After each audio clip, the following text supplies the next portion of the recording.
Puji Tuhan, saya sampaikan selamat pagi, selamat tahun baru 2022, dan salam sejahtera dalam Tuhan kita Yesus Kristus. Kiranya penyertaan Tuhan semakin hari semakin nyata di tahun yang baru ini dan menuntun kita kepada hubungan yang lebih dekat lagi dengan Tuhan. Amin. Mari kita membaca bersama-sama 1 Tesalonika pasal 5 ayat 23 sampai 28. 1 Tesalonika pasal 5 ayat 23 sampai 28. Demikian firman Tuhan. Semoga Allah damai sejahtera menguduskan kamu seluruhnya, dan semoga roh, jiwa, dan tubuhmu terpelihara sempurna dengan tak bercacat pada kedatangan Yesus Kristus Tuhan kita. Ia yang memanggil kamu adalah setia, ia juga akan menggenapinya. Saudara-saudara, doakanlah kami. Sampaikanlah salam kami kepada semua saudara dengan cium yang kudus. Demi nama Tuhan aku minta dengan sangat kepadamu, supaya surat ini dibacakan kepada semua saudara. Kasih karunia Yesus Kristus Tuhan kita menyertai kamu. Haleluya. Puji Tuhan. Saya tidak akan bosan untuk mengingatkan kita semua bahwa semakin bertambah hari, semakin bertambah minggu, bertambah bulan, bertambah tahun, semakin dekat kedatangan Tuhan kita Yesus Kristus. Amin. Semakin bertambah tahun, setiap kita semakin dekat dengan kekekalan. Saya senang dengan istilah dosen saya, almarhum Bapak Profesor Stanley Heath, yang mengatakan bahwa setiap manusia itu ada di serambi kekekalan. Setiap kita ada di serambi kekekalan. Ya. Kita bisa saja sewaktu-waktu, saudara, ya, meninggalkan dunia ini dengan cara apapun juga, sebab kematian itu hanya sebatas tipis, ya, kertas yang kita bisa tembus sewaktu-waktu untuk kita masuk di dalam kekekalan. Meskipun demikian, kita tidak takut, kita tidak gentar. Amin. Kalau kita sudah berjumpa dengan Yesus Kristus, Sang Putra Natal yang kita rayakan kelahirannya beberapa waktu yang lalu, kalau kita telah mengenal Yesus dan menaruh pengharapan kita sepenuhnya kepada Yesus, mempercayai Yesus, maka kita bisa bersama-sama seperti Simeon berkata, sekarang biarkanlah hamba-Mu pergi dengan damai sejahtera. Amin. Kalau kita sungguh-sungguh menjadikan Yesus sebagai Tuhan dan Juru Selamat kita secara pribadi, kalau Yesus menjadi satu-satunya pengharapan kita, bersama-sama dengan Paulus kita dapat berkata, bagiku hidup adalah Kristus dan mati adalah keuntungan. Semakin hari semakin bertambah, semakin dekat dengan kedatangan Tuhan, semakin dekat kita dengan kekekalan. Semua orang ada di serambi kekekalan. Tetapi bagi setiap orang yang percaya kepada Yesus, tidak ada keraguan, tidak ada kebimbangan, sebab di dalam Yesus kita memiliki hidup yang kekal. Amin. Dan kalau pagi ini saya membacakan lagi 1 Tesalonika pasal 5 ayat 23 sampai 28, karena saya mau mengingatkan lagi supaya di tahun yang baru ini kita menjadikan kekudusan hidup sebagai salah satu, bahkan yang terutama yang akan kita capai di tahun yang baru ini. Amin. Saya menyadari ada begitu banyak tujuan, ada begitu banyak rencana yang saudara ingin capai di tahun ini. Tetapi Alkitab mengingatkan kita ada satu tujuan yang tidak boleh kita lupakan di antara tujuan-tujuan yang lain. Bahkan ini harus menjadi tujuan utama kita, bahwa di tahun ini kita ingin menjadi umat-umat Tuhan yang kudus, yang mulia, yang memuliakan Tuhan dan Juru Selamat kita, Yesus Kristus. Amin.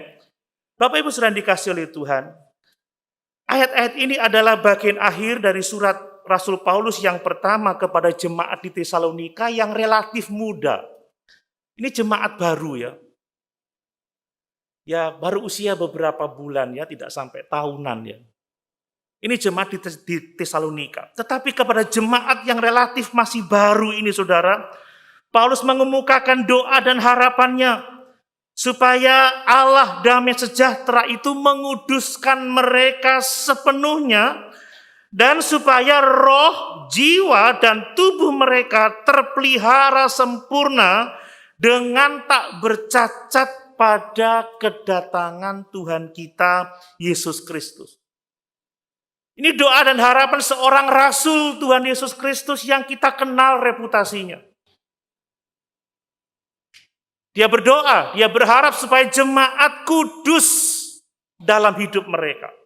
Dan tidak hanya itu, Paulus mengingatkan bahwa Yesus Kristus yang memanggil mereka itu setia dan akan mengerjakan karya keselamatan sampai tuntas. Itu sebabnya kita bersyukur bahwa keselamatan kita tidak bergantung kepada seberapa kuat kita berpegangan pada Yesus, tetapi bergantung seberapa kuat Allah memegang kita. Amin, saudara. Jadi kalau kita yang memegang Yesus, yang gandol Yesus, kita bisa lemah dan kita bisa terlepas. Tapi kalau dia yang memegang kita, apapun keadaan kita, dia tidak akan gagal menolong kita. Amin. Ini satu hal yang sangat luar biasa yang harus kita syukuri. Dan kita membaca di sini Paulus meminta supaya jemaat yang masih muda ini saudara ya, jemaat yang masih relatif baru ini untuk mendukung dia di dalam doa dan supaya mereka juga saling menyatakan kasih sayang seorang akan yang lain. Bertekun dalam membaca surat-suratnya yang sangat berotoritas itu dan mereka semakin bertumbuh di dalam kasih karunia Tuhan dan Juru Selamat kita Yesus Kristus. Inilah pesan di tahun baru ini saudara. Tuhan mau supaya jadikan kehidupan yang kudus menjadi salah satu tujuan hidup kita di tahun ini. Jadikan itu yang terutama. Kita menjadi kudus dalam seluruh hidup kita. Untuk itu kita harus saling mendoakan. Amin. Saling menyatakan kasih sayang seorang akan yang lain. Kita bertumbuh di dalam kebenaran firman Tuhan. Dan kita semakin bertumbuh di dalam kasih karunia Tuhan dan Juru Selamat kita, Yesus Kristus. Jadi kalau boleh saya membuat sebuah kesimpulan singkat tentang apa sih isi dari ayat ini. Adalah bahwa gereja adalah kumpulan orang-orang percaya dengan satu tujuan hidup menjadi kudus dalam segala hal. Amin. Itulah kita. Gereja adalah persekutuan orang-orang percaya dengan satu tujuan yang sama. Kita menjadi kudus di dalam segala hal untuk hormat dan kemuliaan bagi Allah kita. Nah, bicara tentang kekudusan, Rasul Paulus sangat menekankan kekudusan. Dalam surat ini saja dia banyak berbicara tentang kekudusan. Bapak Ibu bisa lihat dalam 1 Tesalonika 3 ayat yang ke-13. Supaya kita yakin bahwa kudus itu penting saudara. 1 Tesalonika 3 ayat yang ke-13. Kiranya dia menguatkan hatimu supaya tak bercacat dan kudus. Ini loh gereja saudara. Kumpulan orang percaya yang bertekad untuk hidup kudus. Supaya tak bercacat dan kudus di hadapan Allah dan Bapa kita. Pada waktu kedatangan Yesus Tuhan kita dengan semua orang kudusnya. Jadi kita ini berkumpul di sini bukan untuk mengejar sukses. Mengejar kemuliaan dunia. Mengejar kejayaan dunia. Mengejar kesenangan manusia. Tetapi yang terutama kita menjadi kudus tak bercacat di hadapan Tuhan. Amin. Dan kalau kita kudus di hadapan Tuhan, kita pasti akan bahagia. Tetapi bukan karena dunia kita bahagia, tetapi karena kita memiliki damai sejahtera dengan Tuhan Allah kita. Dan dalam damai sejahtera dengan Tuhan itu saudara, kita dipelihara dalam kekuatan Allah. Amin. Makanya tidak jarang kita melihat ada banyak orang percaya yang diberkati oleh Tuhan supaya menjadi berkat, diberi kedudukan yang tinggi, diberikan jabatan supaya melaluinya Kristus dimuliakan. Sebab segala sesuatu dari Dia, oleh Dia, dan untuk Dia, segala kemuliaan hanya bagi Tuhan. Amin. Ini luar biasa. Coba kita lihat lagi dalam 1 Tesalonika pasal 4 ayat yang ketiga. Karena inilah kehendak Allah, perhatikan ini. Karena inilah kehendak Allah, pengudusanmu, yaitu supaya kamu menjauhi percabulan. Perhatikan, tujuan Allah bagi kita adalah untuk menguduskan kita, menjauhi segala dosa amoral, menjauhi segala kejahatan. Inilah gereja. Gereja adalah kumpulan orang-orang yang komitmen, bertekad untuk hidup dalam kekudusan. Ayat yang ke-7 coba kita lihat, 1 Tesalonika pasal yang ke-4.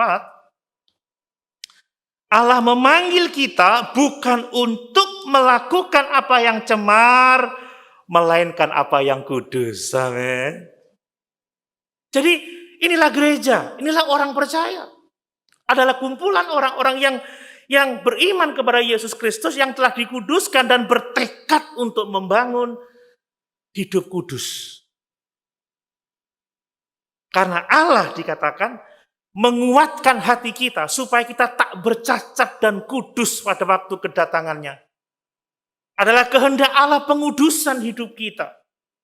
Adalah kehendak Allah supaya kita tidak melakukan apa yang cemar. Dia memanggil kita untuk melakukan apa yang kudus. Ini kita orang-orang percaya. Dikuduskan itu artinya dipisahkan, saudara ya. Jadi dipisahkan dari dunia, kita telah diambil dari dunia, dipisahkan dari dunia bukan berarti diangkat keluar dari dunia, tetapi kita dipisahkan supaya tidak menjadi serupa dengan dunia ini. Kita bisa ingat dalam Roma pasal 12 ayat 1 dan 2. Demi kemurahan Allah aku menasihatkan kamu supaya kamu mempersembahkan tubuhmu sebagai persembahan yang kudus, yang hidup dan yang berkenan kepada Allah, dan janganlah kamu menjadi serupa dengan dunia ini. Cara pikir kita, cara merasa kita, kehendak kita, tindakan kita tidak boleh sama dengan dunia ini. Rasul Petrus juga mengemukakan hal yang sama. Coba kita lihat 1 Petrus 1 ayat 15 dan 16. 1 Petrus 1 ayat 15 dan 16. Demikian firman Tuhan. Tetapi hendaklah kamu menjadi kudus di dalam seluruh hidupmu, sama seperti Dia yang kudus yang telah memanggil kamu. Sebab ada tertulis, kuduslah kamu sebab aku kudus. Amin. Kalau saya mempelajari dari tulisan-tulisan Paulus juga keseluruhan Alkitab, saudara, kekudusan itu ada 3 aspek. Yang pertama adalah kekudusan yang sifatnya posisi. Secara posisi di dalam Yesus kita adalah orang-orang kudusnya Tuhan. Kita ini milik kepunyaan Tuhan. Kita telah dikhususkan untuk Tuhan. Kita telah dibeli dengan harga yang mahal, yaitu darahnya sendiri, supaya kita menjadi milik Tuhan. Jadi kita dapat disebut orang-orang kudus di Jember. Haleluya Bapak Ibu. Secara posisi saya ini orang kudus. Tapi bukan kota kudus. Maksudnya orang kudus, orang yang hidupnya dikhususkan untuk Tuhan. Semua kita posisinya sama. Ada banyak ayat tentang itu, tapi coba lihat satu aja. Di dalam 1 Korintus 1 ayat yang kedua. 1 Korintus 1 ayat yang kedua. Kepada jemaat Allah di Korintus, yaitu mereka yang dikuduskan dalam Kristus Yesus, dan yang dipanggil menjadi orang-orang kudus. Dengan semua orang di segala tempat yang berseru kepada nama Tuhan kita, Yesus Kristus, yaitu Tuhan mereka dan Tuhan kita. Jadi kita dipanggil menjadi orang-orang kudus. Makanya tidak heran kalau Bapak Ibu membaca salam-salam Paulus dalam surat-suratnya kepada orang-orang kudus di Tesalonika, orang-orang kudus di Filipi, jemaat Allah yang kudus di Kolose.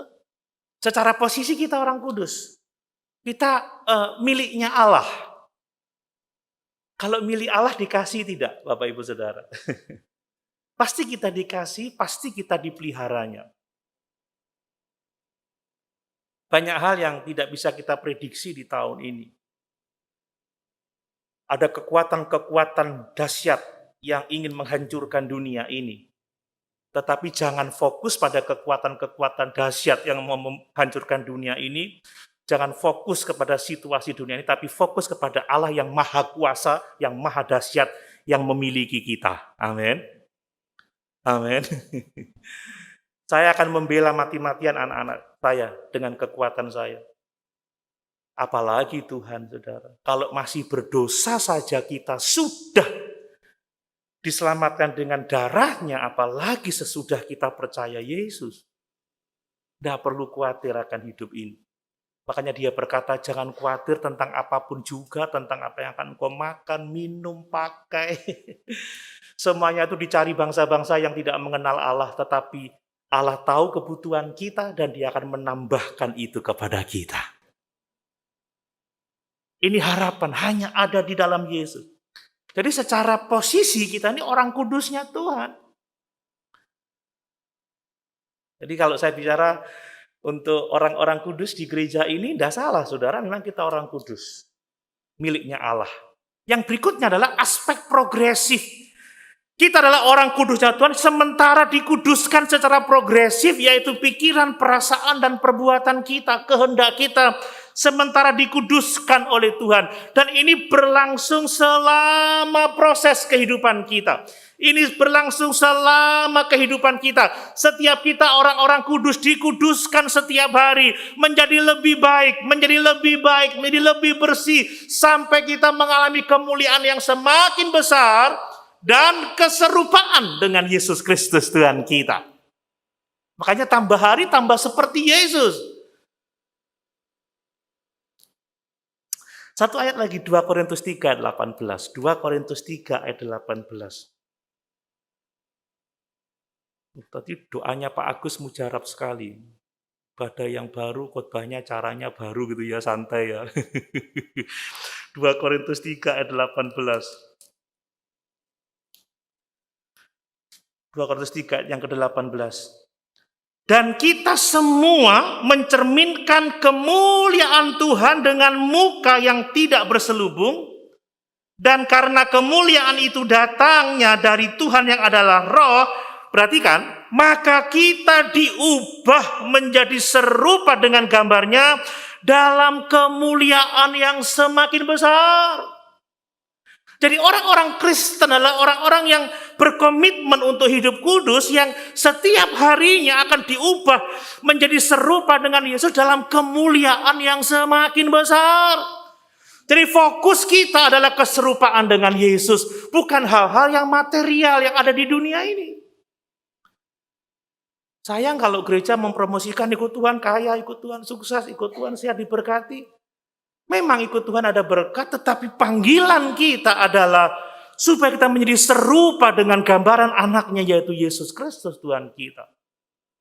Makanya dalam Roma 8 ayat 28 dikatakan, kita tahu sekarang bahwa Allah turut bekerja di dalam segala sesuatu untuk mendatangkan kebaikan bagi setiap orang yang percaya, yang terpanggil. Apa itu? Supaya kita menjadi serupa dengan gambaran anaknya Yesus Kristus. Final kehidupan kita yang paling agung adalah saat kita berhadapan muka dengan Yesus. Dan saat kita menjadi serupa dengan Yesus. Keberhasilan jangan diukur sekarang, saudara. Kita sedang dalam proses. Amin. Mahkota yang sesungguhnya, warisan kita yang sesungguhnya bukan di bumi ini. Warisan kita yang sesungguhnya tetapi di kekekalan saat mahkota itu dianugerahkan kepada kita.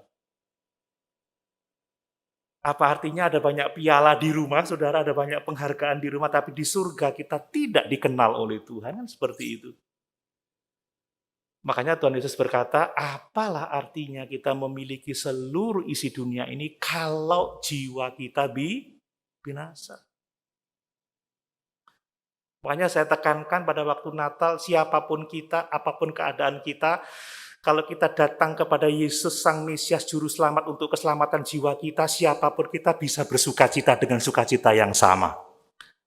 Karena aku bersukacita menemukan Juru Selamat, melihat Sang Penebus dosa, dan penantian kita selesai, berakhir. Petrus mengatakan bahwa di dalam iman kita telah mencapai tujuan kita, yaitu keselamatan jiwa kita. Dan kalau kita selamat dalam hubungan dengan Tuhan, kita pasti dipelihara oleh Tuhan. Nah, kita menempatkan pada posisinya yang benar. Jangan sebaliknya.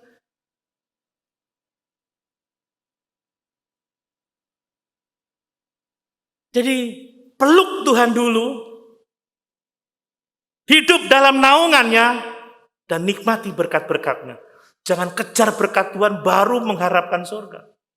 Terbalik. Makanya carilah dulu kerajaan Allah serta kebenarannya. Yesus yang terutama. Baru Dia yang bertanggung jawab memelihara kita. Dan menuntun kita untuk hidup sesuai dengan kehendaknya. Yang ketiga adalah pengudusan yang sifatnya sempurna. Ini terjadi nanti saat kita berjumpa dengan Yesus di kekekalan. Coba 1 Yohanes 3 ayat yang kedua. 1 Yohanes pasal 3 ayat yang kedua. Demikian firman Tuhan. 1 Yohanes pasal 3 ayat yang kedua. Saudara-saudaraku yang kekasih, sekarang kita adalah anak-anak Allah tetapi belum nyata apa keadaan kita kelak. Akan tetapi kita tahu bahwa apabila Kristus menyatakan dirinya, kita akan menjadi sama seperti Dia. Sebab kita akan melihat Dia dalam keadaannya yang sebenarnya. Amin. Jadi sekarang kita masih dalam proses. Dan saat Tuhan memanggil kita, membawa kita ke hadiratnya, di saat itulah kita akan menjadi serupa dengan Dia. Wow. Kita menjadi sama seperti Dia. Kita memiliki hidup yang kekal di dalam Dia. Kita memiliki keadaan baik di dalam Dia. Kita akan fix hidup untuk selama-lamanya dalam kebahagiaan yang sangat-sangat luar biasa. Makanya Alkitab berkata, apa yang tidak pernah kita pikirkan, apa yang tidak pernah kita bayangkan, apa yang tidak pernah kita impikan, itu yang disediakan Allah di dalam kekekalan. Itu bukan soal berkat-berkat di dunia ini. Banyak orang yang berpikir begini, di surga ngapain ya kalau cuman duduk di atas awan, kemudian bengong, kita 1 jam, 2 jam nggak ada kegiatan aja rasanya jenuh ya. Bingung cari hiburan lah, yang mancing lah. Ya toh, kalau udah lagi capek gitu ya, kita dengar kicau burung lah. Capek duduk di depan akuarium, kita lihat ikan koki dan koi kan begitu. Di surga tuh kekal itu ngapain ya? Ada yang bilang tiap hari menyembah Tuhan di dalam satu ruangan, apa nggak stres, saudara, ibadah 2 jam aja belum tentu kuat kan begitu. Khotbah lebih lama dikit aja udah pantatnya udah bergeser kiri kanan. Ya apa ya di surga ya? Saudara, ada kebahagiaan yang tidak terkatakan yang akan bertahan untuk selama-lamanya. Dan itu nggak kebayang sekarang gitu loh. Itu nggak kepikirkan sekarang. Tapi yang jelas senangnya bukan karena hubungan laki-laki perempuan, karena di surga tidak ada kawin-mawin. Amin, saudara. Dia itulah sukacita Allah. Loh, Allah itu hidup kekal. Kok nggak bosan ya? Ada yang ngomong hidup kekal itu kutukan kalau nggak ada bahagia. Tapi kalau Allah hidup kekal karena Dia adalah Allah maha bahagia. Dan kita akan bahagia selama-lamanya. Dan ini satu keadaan yang belum pernah kita pikirkan, belum pernah kita bayangkan, yang disediakan Tuhan bagi setiap orang yang sungguh-sungguh percaya dan mengasihi Dia. Nah, dalam beberapa ayat yang kita baca tadi, Paulus berbicara tentang kekudusan yang sifatnya progresif. Bagaimana kita dalam proses dikuduskan setiap hari semakin mulia, semakin mulia, semakin mulia, semakin mulia, sampai jumpa dengan Yesus menjadi sama seperti itu. Ini yang dibicarakan dalam konteks ini, saudara. Sekalipun kita tidak akan pernah mencapai yang namanya sempurna di bumi ini, tetapi orang percaya harus menunjukkan pertumbuhannya. Amin. Amin. Kalau dulu sebelum ikut Yesus, ya misalkan contoh suka marah gitu ya, udah itu Tuhan sudah mulai lebih sabar, lebih baik lagi, lebih sabar, lebih baik lagi. Akhirnya menjadi orang penyabar seperti Tuhannya. Kalau dulu ada iri, dengki, semakin bisa senang bisa menerima keadaannya, bersyukur atas keadaan orang lain, semakin baik, semakin baik. Kalau dulunya kaku, tidak bisa ngomong, kaku, diem, cuek, lama mulai peduli. Amin, saudara. Orang itu kan biasa tidak sadar dengan keadaannya sendiri ya. Ternyata saya dulu itu dikenal orangnya pendiam, kaku, nggak pandai bergaul. Lalu setelah 20 tahun lebih, ada teman saya telepon. Ini Doni ya? Iya, ngobrol-ngobrol. Kok rasanya beda ya? Kenapa beda? Kamu dulu itu kaku, kok sekarang renyah ya? Karena jadi pendeta itu ngomongnya renyah, saudara. Enggak juga. Semua orang percaya pasti berubah semakin hari semakin baik, menuju kemuliaan yang sempurna, sama seperti Yesus. Bapak Ibu senang berjumpa Yesus? Apalagi kita kalau saling berjumpa dan melihat ada Yesus dalam kehidupan kita masing-masing. Wow. Istri lihat suaminya semakin seperti Yesus, kasihnya, kebaikannya, mau mengampuni, mau memulihkan hubungan. Jemaat juga seperti itu. Saya yakin dunia boleh bergoncang, tapi kalau keluarga-keluarga hidup dalam kasih Tuhan, tidak ada yang bisa mencabut atau mengambil kebahagiaan dalam keluarga itu. Ini yang luar biasa. Nah, mari kita lihat ada beberapa hal, saudara. Saya coba sampaikan dengan agak cepat saja. Ada beberapa hal penting yang dikemukakan dalam ayat-ayat ini. Yang pertama adalah bahwa kekudusan itu berasal dari Allah damai sejahtera. Saya baca lagi di dalam 1 Tesalonika tadi, ayat 23. Semoga Allah damai sejahtera menguduskan kamu seluruhnya. Jadi pengudusan itu berasal dari Allah damai sejahtera.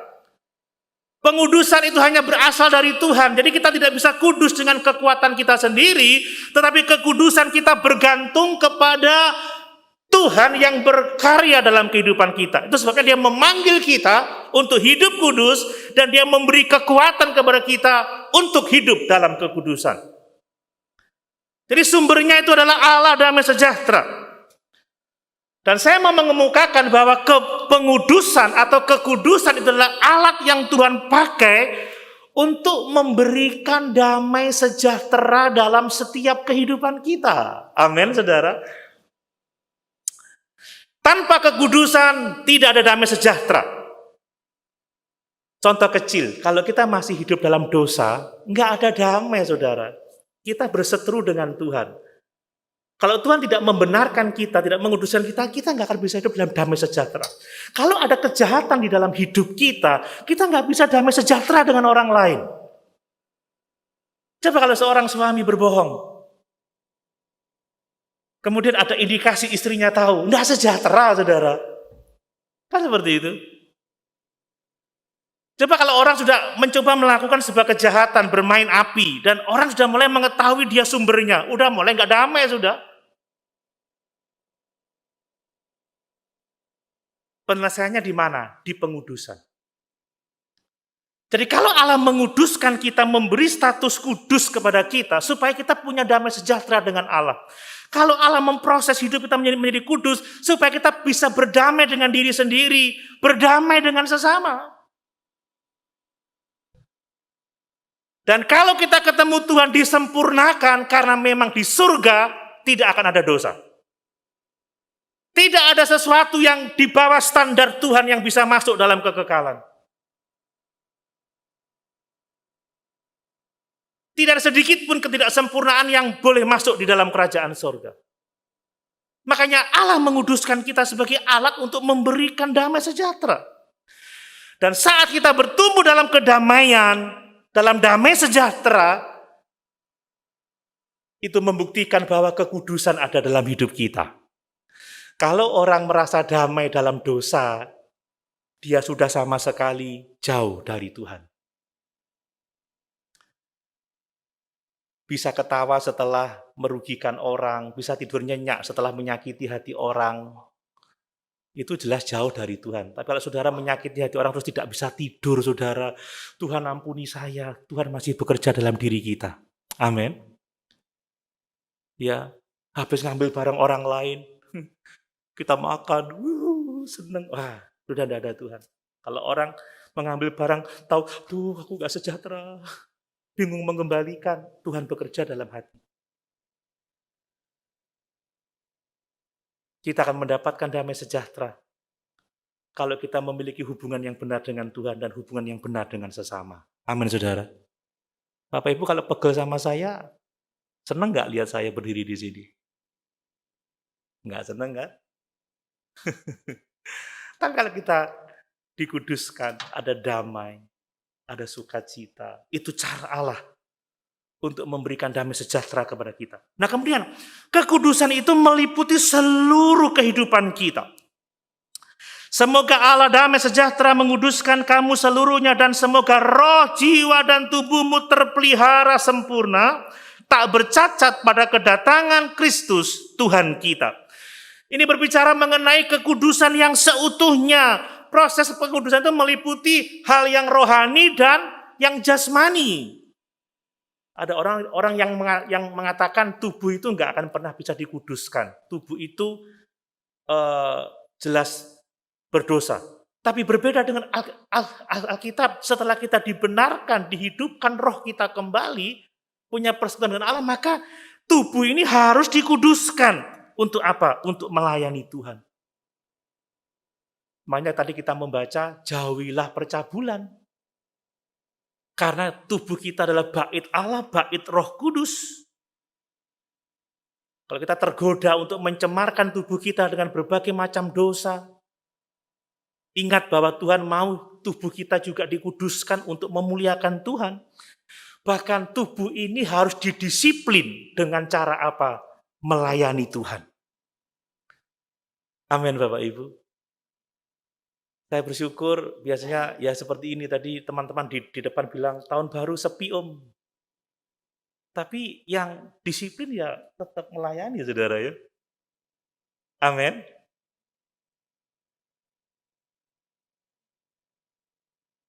Coba lihat. 1 Korintus 9 ayat 26 sampai 27. 1 Korintus 9 ayat 26 sampai 27. Demikian firman Tuhan. Sebab itu aku tidak berlari tanpa tujuan dan aku bukan petinju yang sembarangan saja memukul, tetapi aku melatih tubuhku dan menguasainya seluruhnya, supaya sesudah memberitakan Injil kepada orang lain, jangan aku sendiri ditolak.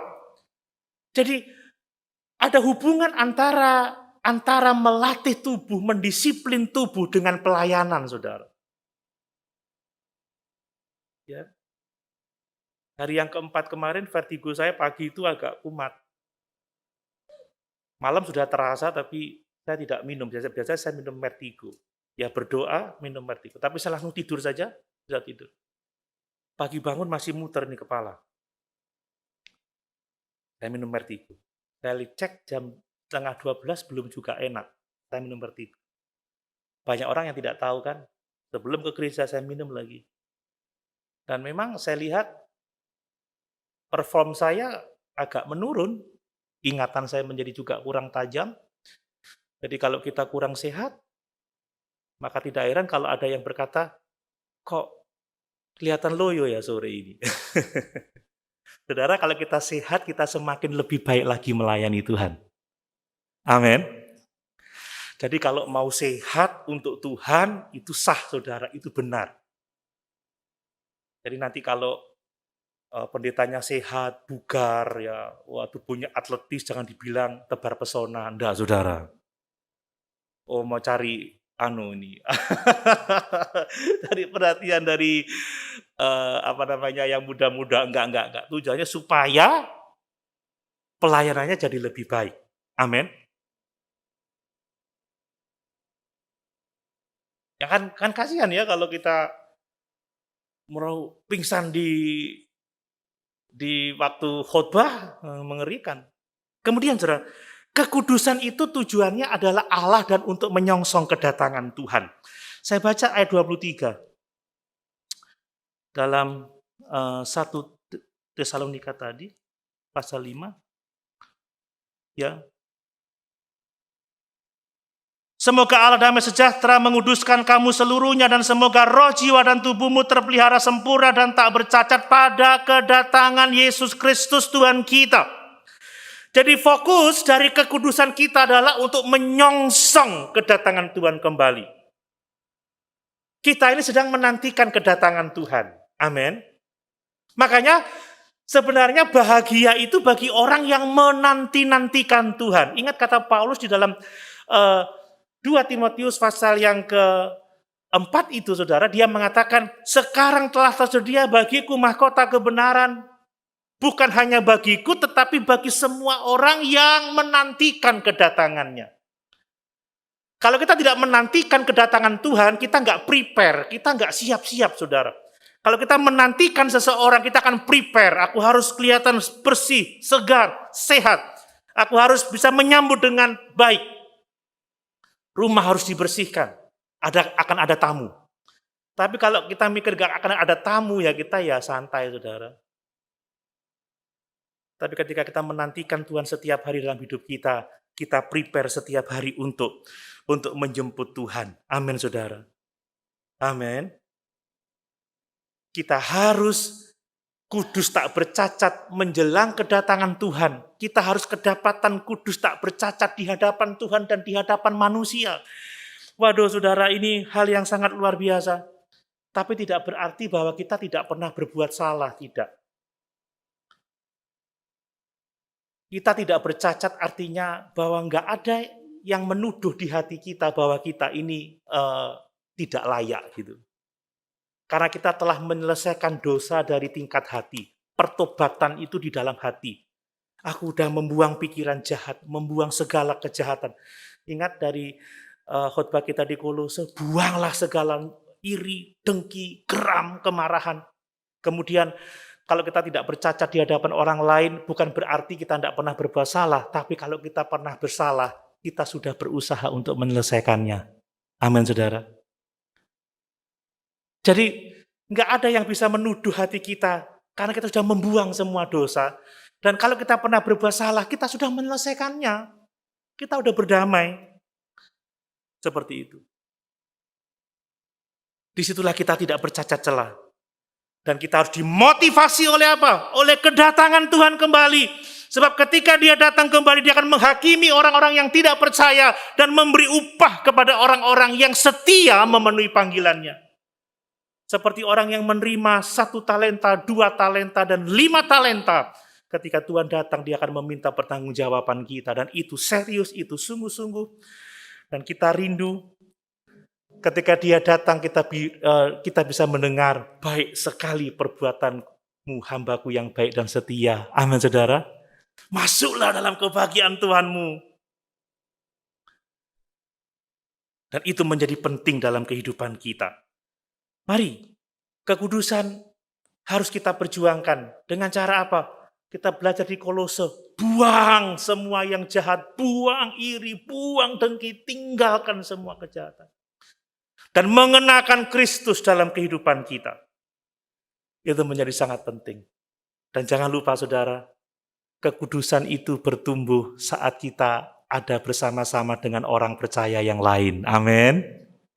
Dikatakan, saudara-saudara, doakanlah kami, sampaikanlah salam kami kepada semua saudara dengan cium yang kudus.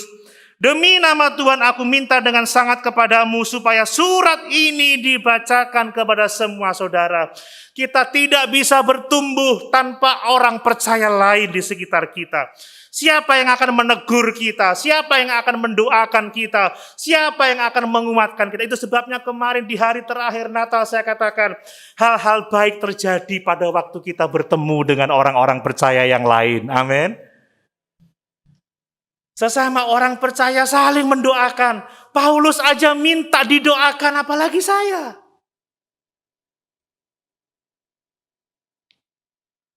Orang percaya kumpulan yang menyatakan kasih Tuhan, sampaikan salamku dengan cium kudus. Tidak berarti bahwa kita harus melakukan secara harafiah, ya saling cium. Itu sesuai dengan budayanya ya saudara ya. Maksudnya kasih itu dinyatakan, tidak harus dengan ciuman. Kalau orang barat silakan, kalau orang timur tidak bisa, apalagi sekarang. Cukup dengan, apa ini, salam apa nih? Namaste apa namanya? Salam jauh, tapi salam. Amin Bapak Ibu.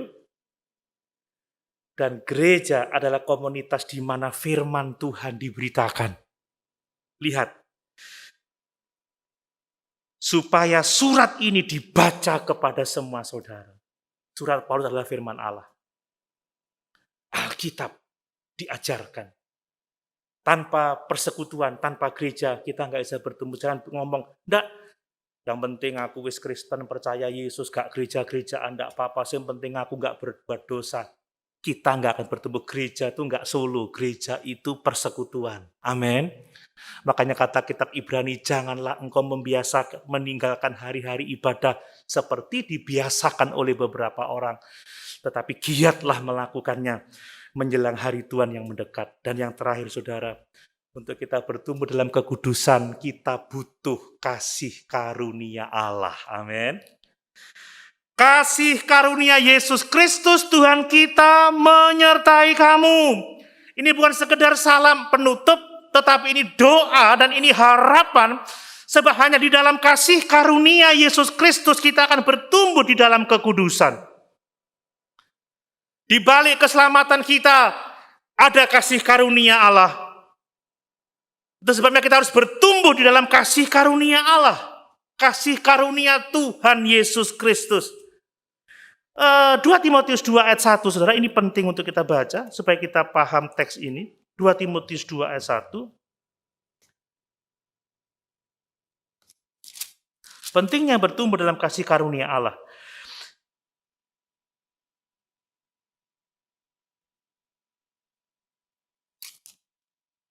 Sebab itu, hai anakku, jadilah kuat oleh kasih karunia dalam Kristus Yesus. Amin. Dan Rasul Petrus mengatakan di dalam 2 Petrus 3 ayat yang ke-18, ayat yang terakhir, 2 Petrus 3 ayat yang ke-18, ditulis seperti ini, tetapi bertumbuhlah dalam kasih karunia dan dalam pengenalan akan Tuhan dan Juru Selamat kita Yesus Kristus, baginya kemuliaan sekarang dan sampai selama-lamanya. Mari, saya tidak akan bosan mengingatkan, tambah tahun, tambah dekat dengan kedatangan Tuhan. Amin. Tambah tahun, semakin dekat dengan kekekalan. Kita ada di serambi kebakaan. Sewaktu-waktu kita bisa dipanggil Tuhan. Dan kalau kita sungguh-sungguh mengenal Yesus, kita akan aman di dalam Tuhan. Dan mari jadikan kekudusan hidup sebagai salah satu tujuan yang Bapak Ibu akan capai di tahun ini. Sebab itu adalah kehendak Allah, panggilan Allah atas kita, supaya kita diproses semakin hari, semakin serupa dengan Yesus. Dan melaluinya, kita siap menyongsong kedatangan Tuhan kembali. Amin. Sama-sama kita berdiri.